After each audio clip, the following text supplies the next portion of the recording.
మనం ఎప్పుడు కలుద్దాం? అంతే, ఇంక పని పాటి ఏముండదు. ఎప్పుడు చూడు అలా ఫోన్ గెలుకుతూనే ఉంటావు.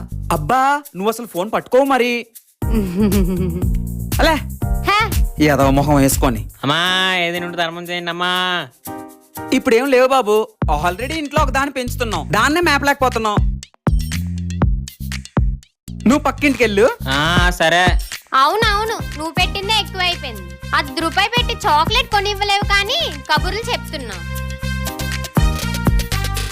ఓసే అసలు చెల్లంటే ఎలా ఉండాలో మన పక్కింటి పావని చూసి నేర్చుకోవే. అన్నీ ఒక మాట కూడా అందు.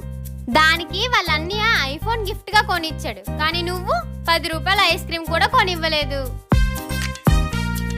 ఆయన గిఫ్ట్ లో ఏముందే, అన్న చెల్లెల మధ్యలో ప్రేమ ఉండాలి గాని.